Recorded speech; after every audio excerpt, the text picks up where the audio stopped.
Okay, so it's time for a riddle, because I'm sensing some of you are a little low energy. The heat does that to you. You get a little, just kind of melting in your seat, right? Do we need to stretch a little? Okay, so I got a riddle. Hadaway asked about me. Tina Turner called me secondhand. Dionne Warwick said there just wasn't enough of me. And Taylor Swift, she said I was difficult, but real. That Taylor Swift. Who am I? Someone said Kanye West. Whoever that is, high five. Although Kanye would say that, wouldn't he? There's not enough of me. Love. I heard someone over here say love. Yes, love. Obviously, I think that we're kind of giving it away, that tonight we're talking about love. That's the theme for everything. Tonight we're starting a new teaching series, and it's called Known by Love. And in the world that we live in that's so divided right now, and there's a lot of opposing views, I figured we might as well pause and take a minute to dive in and talk about love, which I think is kind of the root of all healing. As Rumi says, it's the medicine that we need. So the title for this series originates from the words of Jesus as penned in the book of John. And so we'll read those together. John 13, verse 34 through 35. A new command I give you, love one another as I have loved you. So you must love one another. By this, everyone will know that you are my disciples, if you love one another.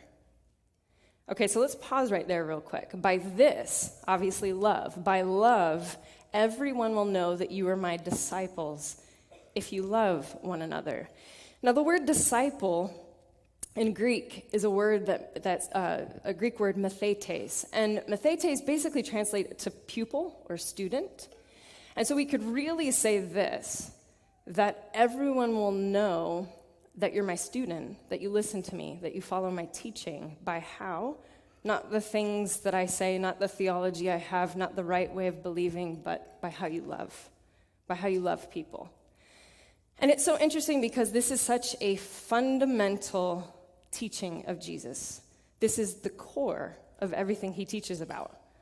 Love one another. I mean, we could say love one another, and that summarizes his entire work.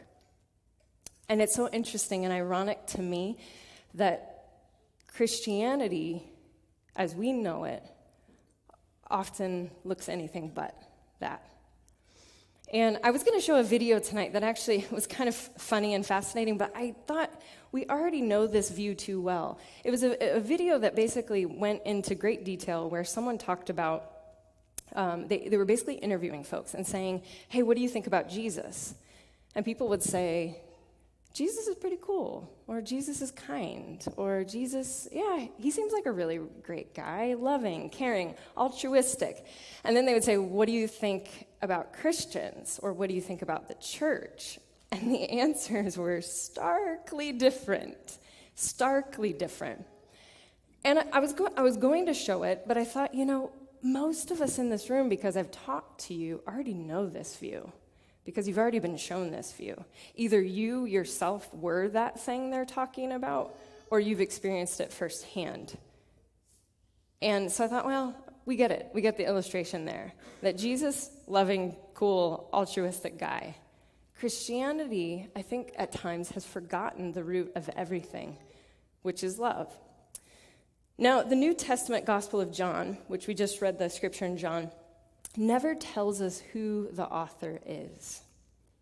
Yet there's enough information that points us to the Apostle John as its author, who, ironically, he's referred to the Apostle of Love, or sometimes the beloved disciple. 6 times in the Gospel of John, the following phrase, the disciple whom Jesus loved, is often used to describe the author. So whoever it is clearly, we're getting this deep sense that whoever it is felt like they were deeply loved by Jesus. Whoever it is felt like they had this deep connection with Christ. And even if John wasn't the official author, there's something to be said that John would have known regardless this love that this author is talking about. He would have known firsthand because John was a part of the inner circle, if you will, of Jesus. So along with his brother James and another guy named Peter, they were among some of the first disciples or first students. So they would have witnessed firsthand the nature of Christ, the character of Christ. They would have been hearing these messages from the very, very beginning of things. So he would have witnessed things like Jesus speaking to the crowds when he delivered the Sermon on the Mount. John would have been there. Where Christ spoke words like, "Blessed are the merciful, for they shall be shown mercy." Or, "Blessed are the peacemakers, for they shall be called the children of God." Or, when Jesus says, "You have heard it said, love your neighbor, but hate your enemy. But I tell you, love your enemies and pray for those who persecute you." So did you catch that? He says straight away, Jesus always has this way of teaching and doing things. He says something that wasn't common for that time. This concept of loving your neighbor, sure, they could kind of get that. But loving your enemies, we're talking about a very tribalistic time. You want me to love the Roman Empire? You want me to love the Pharisees? Wait, hold on, Jesus. Hold up, Jesus. Pause for a minute. You want me to do what? Very controversial. So being merciful, peaceful, and loving your enemy was both revolutionary and an inflammatory statement for that time period. So the Roman Empire, as I just mentioned a second ago, we've talked about this a little bit before, but they were a dominant militant superpower that had conquered and suppressed what basically is the land that we know from England all the way to India. So a very large portion of land, this superpower dominates, suppresses, and rules. And Caesar was a ruler at the time and was a symbol of oppressive power. And we talked extensively about this last summer, and so if you're interested in hearing more about that, I can point you to that. We talked a lot about that in the Summer on the Mount series. That it's interesting the correlations sometimes between this Roman Empire superpower and some of what we see in the characteristics in the world today.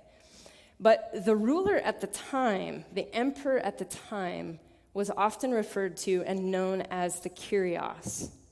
And that's translated in English as the Lord of the earth. So this is the one who everyone pledged their allegiance to, if you will. So this person, this emperor, becomes the Lord. They are the ruler. And so the narrative at the time went something like this. Caesar rules and reigns. Caesar is Kyrios. Even things like Caesar is Lord.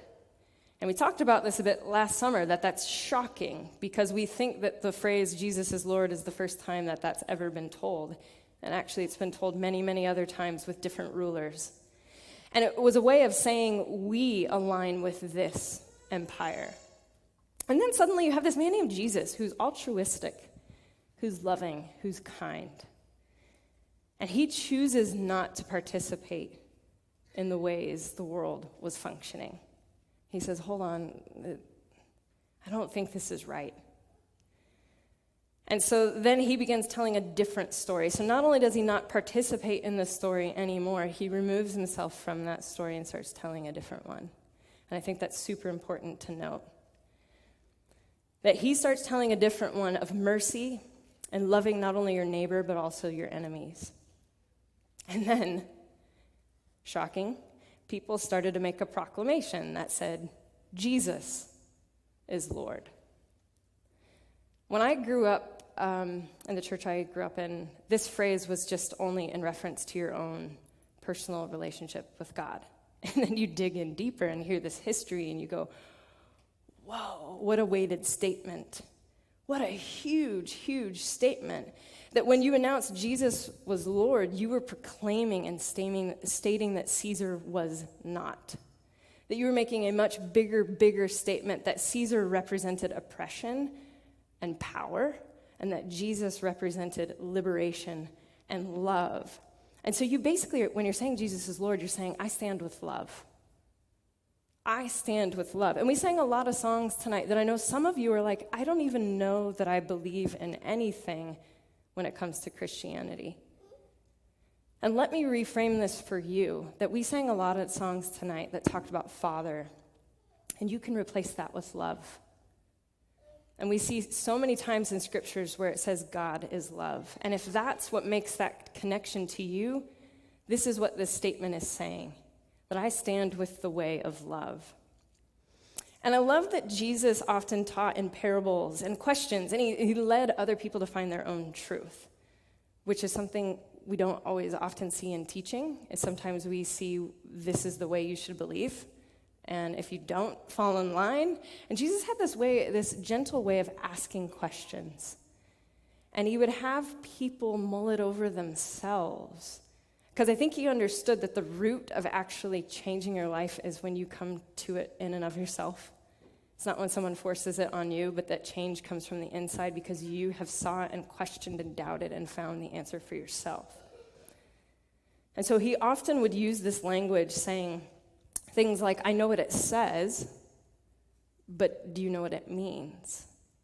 And he's pointing them to a better way, continually. Okay, yeah, I know it says this, but here's a different way.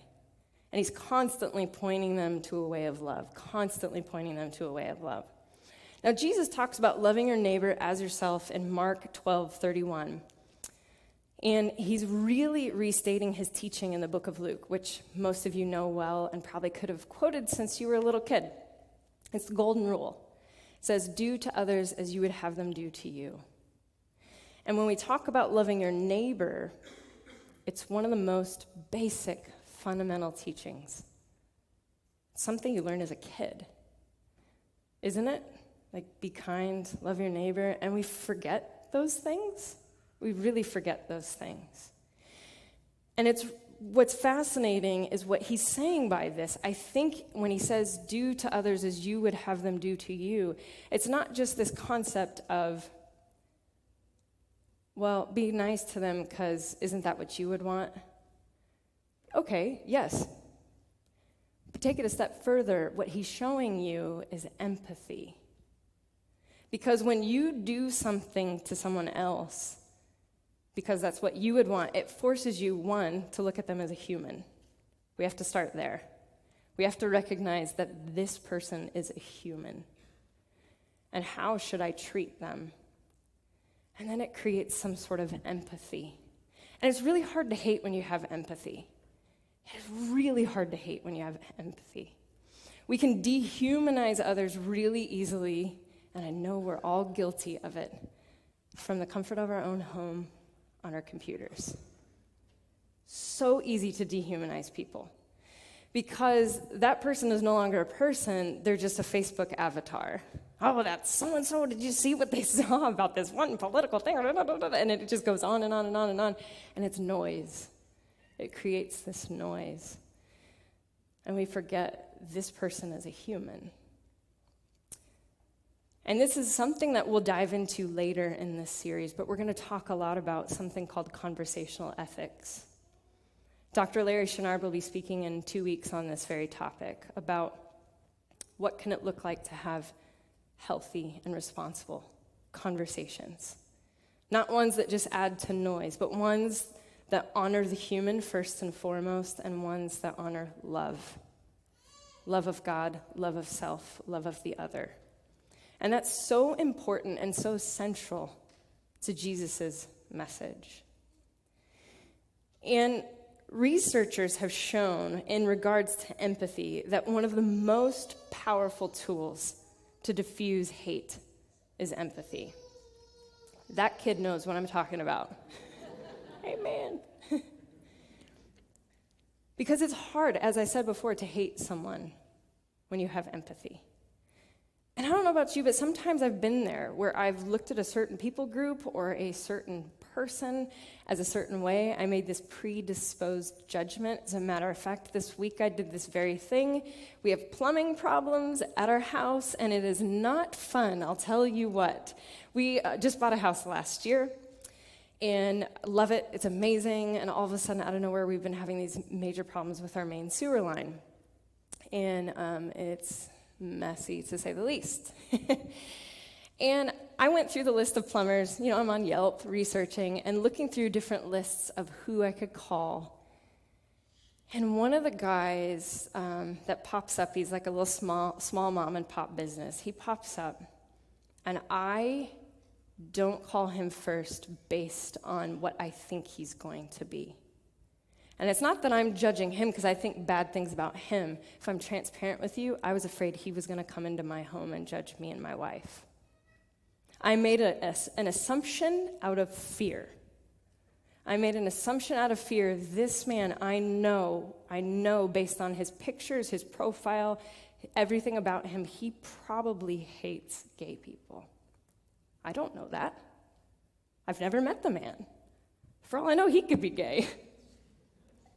No idea. But I made this assumption rooted out of fear. And so I didn't call the guy. And guess what? I had 2 plumbers come by. They both couldn't do the job. One thing led to the other, and guess who I ended up calling? And hopefully he'll be coming next week to fix the problem. But if you sit down with someone, as has happened to me, where I have had friends that in the past viewed being LGBTQ as a certain way, and when they sat down with me and met me face to face and developed a relationship, that's where things changed. Because it's not until you actually sit down and you no longer other the person becomes a person, that things change, that love takes over. And so back to what I was saying, that the research shows, and it's strong, that research shows that empathy is a tool to diffuse hate. But it also shows that empathy is really, really hard to master. And I gotta be honest, I don't know if we ever will in this life. We're going to keep trying, but I don't know that we will. And it's natural to be led by fear and anger when you feel threatened by somebody, as I just was led by fear in this possible decision. Yet, when you're led by fear and anger, and you lead that and you push that onto someone else, more often than not, they mirror that and they're led by fear and anger. And then it's fear and anger. And then it's fear and anger. And it's this vicious cycle. And so how do we get out of the cycle? That's the whole concept of this series for the next few weeks, is how do we get out of this polarizing cycle that we seem to be in, probably globally, but especially as a country? How can we choose a way of love that says, hold on, this narrative isn't working anymore? So there's a fascinating story I want to tell you real quick. How many of you ever listened to NPR's Invisibilia? I got a couple NPR fans. They're like, whoop, whoop. The rest of you are like, nerds. It's a good show, let me tell you. So I'm going to recap this story for you a little bit, and then I kind of want you to picture it. So picture this. It's a warm summer's night in Washington, D.C. Some friends might even say it's a magical evening. The stars are twinkling in the sky. It's just right. There's just that gentle breeze in the air. And 8 friends are gathered outside. They're drinking French wine. They're enjoying, and they're celebrating a new restaurant that one of them has recently opened. So it's the night of all nights. Laughter, food, wine. And then all of a sudden, someone says, I was standing beside my wife, and I just saw this arm with a long-barreled gun come between us. It was as if in slow motion, this hand, and then it just got really quiet. Said a man named Michael, who was there with his wife and daughter. The hand belonged to a man, medium height, clean cut, high-end sweats. The stranger raises the gun and says, give me your money. Nobody did anything. They just were paralyzed. And he says again, give me your money. And he's saying again, give me your money, and he's escalating. And then he adds, or I'll start shooting. To which everyone obviously believed him, as one would, being faced in this situation. But the problem was that no one had any money with them, because we live in 2018 and most of us have debit and credit cards. They didn't know what to do. So the group, they fell silent and they tried to problem solve and figure out how can we combat this situation, and the group fell silent and the tension rose. At first, they tried to diffuse the situation by invoking guilt. "What would your mother think of you?" one asked. To which he shouted back, "I don't have a mother." Interesting. The situation became more intense and more strained, and Michael was afraid that this was going to end very badly. So then a woman at the table does the unthinkable. Her name was Christina, and she spoke up, and this is what she had to offer the man. She says, "We're here celebrating my new restaurant. Why don't you have a glass of wine and sit down?" Pause. Anybody that's listening, I'm not advising that you do this if you're in this situation. Little ears, if you're hearing this is not the advice. Michael said,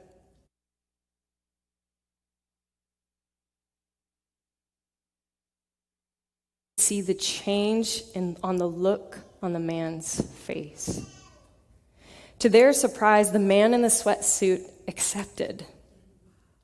He put the gun in his pocket, he sat down, sipped wine, ate some cheese, and then did something that no one expected. I don't know why this makes me teary-eyed, but he said, "I think I've come to the wrong place, and can I have a hug?" "Yeah, can I have a hug?" Michael's wife hugs him, and then one by one the friends start hugging him until he then is bold enough to say, "Can I have a group hug?" Bold, you just tried to shoot me. No, you can't have a group hug. But they all oblige, and one by one they form a group and make a circle around him and hug this man. He then apologizes, saunters off, wine glass in hand, out the gate and into the night. It's not the outcome you guys thought that would be, is it? And that's the power of love and seeing someone as a someone. And not an other, but as a someone. Professor Chris Hopwood of Michigan State University discusses that what happened in this scenario is what is called non-complementary behavior. Basically, complementary behavior is this, something I've touched on before. It's when you mirror someone. So if I get angry with you, you get angry with me. If I give you a smile, most likely you smile back. So complementary behavior is mirroring behavior. Non-complementary behavior disrupts the cycle of behavior. So we see it on both sides. It's if I smile and someone's like, you're like, "That's not what I thought I was supposed to get back." But the same is true the other way around. When you're met with hostility or aggression and someone is kind to you, there's no other choice for that vicious cycle but to then stop. Because you're in this, you're no longer mirroring. You're now saying, "I see what's happening and I choose not to participate in that anger." And according to Professor Hopwood, non-complementary behavior flips the script, and it changes the tone of the conversation. But as we said in regards to empathy, this is incredibly hard to do. And I'll also note that this is very specific cases. There are some times when you should probably stick up for yourself and say certain things. But I want to dive into that over the next few weeks of how do we do that? Because it's good to talk about love, but how do we actually love? And this behavior, which I find interesting, the non-complementary behavior, is exactly the behavior that Jesus is illustrating for us. Exactly the same behavior. When he tells a counter-narrative that's so different from the Roman Empire. So instead of jumping in and being the same way, like the Roman Empire is awful, I'm going to be awful back. Jesus doesn't tell that story. And it's easy to get caught in the hype, especially right now.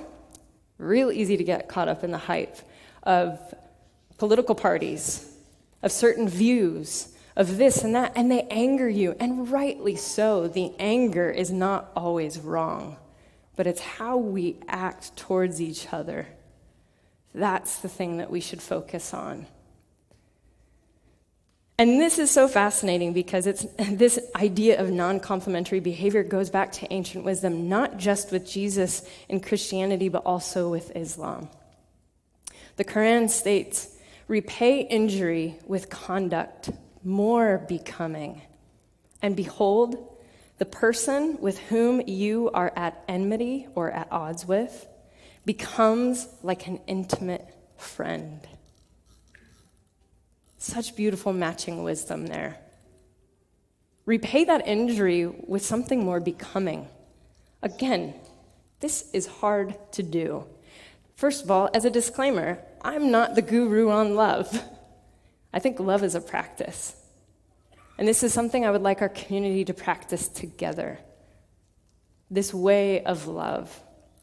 And perhaps our ancient faiths are onto something here in regards to human transformation when it comes to our behavior. And in the Tao Te Ching, Lao Tzu writes that love is a decision, not an emotion. This is something that I find fascinating because the word love is both a noun and it's a verb. And it's so confusing because you love pizza, but you also love your mom. And if you use them the same way, your mom would probably be really offended. Like, that's all I'm worth is like this DiGiorno pizza or this delivery that you just ate and then discarded. It's confusing. The English language is so confusing because we have these words that mean many things. And so we often think of love as just this feeling. But love is so much more than that. Love requires action. And if we're paying attention to words if we're paying attention to the words that Jesus has said, he's mirrored some ways for us to follow this love in action. And this is what we'll be focusing on the next few weeks. But for the immediate, because some of you go, this is great, but how do I do this, Ange? We'll look into this the next couple weeks. For today, I can't walk away without mentioning something that is so pressing in our world right now, which is immigration. And I know some of you are already getting a little antsy in your seat going, Ange, don't get political. I think we can get human. Can I offer this point of view? That in regards to immigration and in regards to how we treat people, can we remember that they're people? Can we do that first above anything? Remember that these are people, real humans with real children.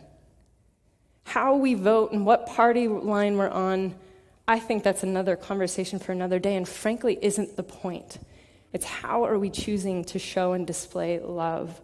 And so with that, one church is partnering up with the Kino Border Initiative. And if you haven't heard of them, they're a bi-national organization. They basically work in the areas of migration. They're located in both Nogales, Arizona and Nogales, Mexico. And the gist of what they do is they strive to respond with the most critical needs by respecting the God-given dignity of the human person, the God-given dignity of the human person, and by fostering bi-national solidarity. They offer humanitarian assistance, education, and research advocacy. And they're a nonprofit Catholic organization, faith-led, if that helps you in knowing who this goes to. We do have some people that know who this organization is and can vouch for their credentials. But what they have done is they've seen a lot of what we're seeing. We're seeing the headlines, right? We're seeing what's going on in the world, and we're seeing the headlines. They're actually seeing it real life in real time. And so they get people that are displaced now, deported, rightly or wrongly, right? That's not the point. They see people, even if they came over illegally, they're seeing people deported, but then now not treated humanely. And so now you have people displaced without food, water, clothing. And I can't help but go, the 90s phrase, what would Jesus do? And that's something that sparks something in me. What would Jesus do? I think before he told them about immigration laws, he would probably offer them some food. Let's start there. Do you need a glass of water? Do you need something? And so we're going to partner up with KBI by collecting donations. And Ron put together a tree, the giving tree, which he did last time for our Mexico trip. And so you can go on the tree, and it's really kind of cute. He built this tree, but it's got little leaves on it, and it has different items on the tree that you can go ahead and take off their little leaves, and it'll say things like, let's say it's socks or whatever the item is. You take it off, you purchase the item, and then we'll be collecting the items here to give to them. So that's one immediate way. And obviously there's a zillion ways we can help in the world. This is one way. And another way is a video that I want to show about our next opportunity. So if we can go ahead and take a moment and show that video at this time. Amen.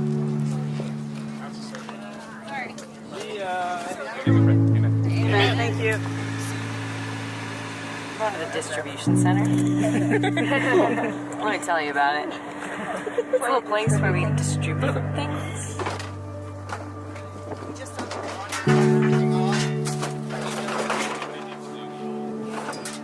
Yeah, we're gonna go love on kids, man, all day. Get to see the kids that we saw last time. Show them our face again, so they're like, hey, I know you. Yeah. Last time I was like reserved last time for some reason. I think I was in my head. Maybe because I've done service projects before and it was different than I expected. So this time I'm gonna get out of my box and just squish them all. They're gonna prepare breakfast in here for the kids that wouldn't normally have breakfast. 2 days. We're here on Saturday and on Monday. Monday morning at 7, we're going to serve 180 hot breakfasts. And then in the afternoon, we'll be serving 80-some lunches to the kids in the morning and afternoon sessions. So 2 days from now, we'll be feeding kids. We are headed to paint a school. We're headed back to the house that we were at yesterday. We're electricians! Woo! An awesome single mom and her kids. Yesterday we did the outside of the house. Okay. We put up paper and then chicken wire so we can do stucco later. Oh, nice.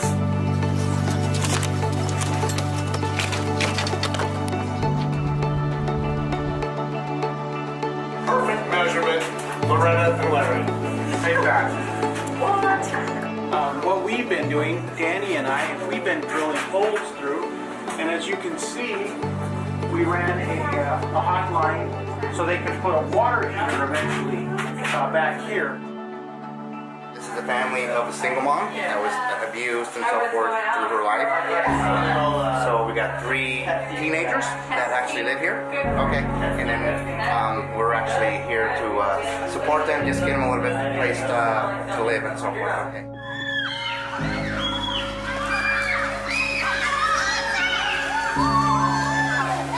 My heart. I just love these kids. I want to steal every single one of them and just give them all my love.